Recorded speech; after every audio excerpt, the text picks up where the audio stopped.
Lumakas pa ang Bagyong Tino habang papalapit sa kalupaan mula sa hanggang wind signal number 4 sa ilang probinsya na sinusubok ng bagyo. Alamin natin ang update sa bagyo.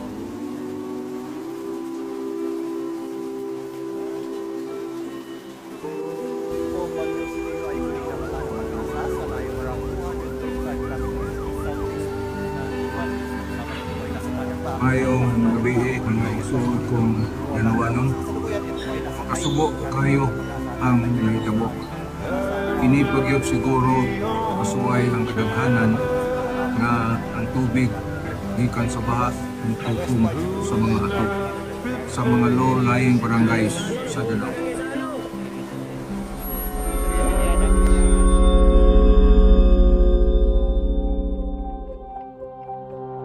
Magandang araw sa lahat. Nandito ako ngayon sa Barangay Dungguan para maghanap ng residente na maaari nating makapanayam tungkol sa naganap na Bagyong Tino. Habang naglalakad ako papunta sa Barangay Dungguan para maghanap ng maaaring makausap tungkol sa naganap na Bagyong Tino, nadaanan namin si Nanay. Nakaupo siya sa gilid ng daan habang abala sa paggawa ng mga trapo na binibenta niya ng tig-2 piso. Tahimik lang siyang nagtatrabaho pero halata na sanay siya sa ganitong gawain araw-araw. Nakita ko na parang may oras siya at mukhang handang makipag-usap kaya naisip kong lapitan siya at hilingan ng isang panayam para sa aming proyekto. Salamat po, Nay. Una sa lahat, Nay, ano po ang iyong pangalan, edad at taga saan po kayo? Ang pangalan nako ay si Helenita Banson. Ang akong edad 66. Taga saan? Ay, nagpuyo mi sa Dungguan, Purok San Roque. Yeah. Salamat, Nay. Sunod, ano ang mga paghahanda na inyong ginawa nung nalaman mo na may paparating na bagyo? Namalit mi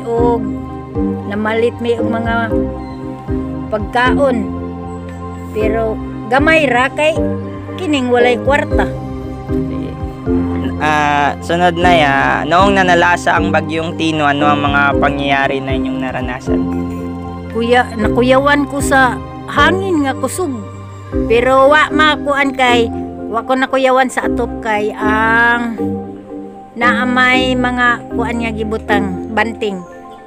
Kuan lang kay ang akong bana kay na mild stroke lagi. Taas kay sugar di kaayo kakita mo na nga ako sang gimonitor kusog ang hangin nga mudaga na sa ko dito sa kuan ngadto sa kwarto kay didto man ang akong bana akong gibutang nga safety. Sige, sunod, Nay. Pagkatapos ng bagyo, ano ang inyong ginawa upang makabangon sa trahedya? Ay mauni buhat-buhat lang og drugs nya na ay muhatag. Kanang ginakmay ragod magpasalamat sad mi. Sige. Sunod, Nay, mayroon bang tulong na naibigay sa inyo ang gobyerno para sa inyong pagsisimula? Walang tulong. Walang tulong? Walang tulong. Naningo haramig amua. Nga makapalit mi kutob sa among mahimo.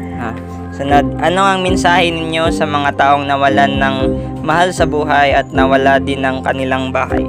Ang akong kuan nila nga unsaon man wa man to nahibaw-an nga ingon atong kakusog sa hangin sa tubig man to kay ang hangin di man jud ka ito kusog pero ang nangakuan in taon unsaon ta man nga wa man sila naluwas. Sige. Sunod, Nay, ano ang aral na inyong nakuha pagkatapos ng bagyo? Unsay ka nang na katunan nimo sa miaging bagyo sa may na kanang lesson learn nimo nakatunan nga na ang bagyo? Na kuan kay tungod sa ang akong edad na 66 katupag yun ko nakasuway nga ingon ato kadaghang trahedya kadaghan sa nangamatay sa miaging Bagyong Tino. Sige, salamat, Nay, sa inyong oras at sa mga sagot ninyo.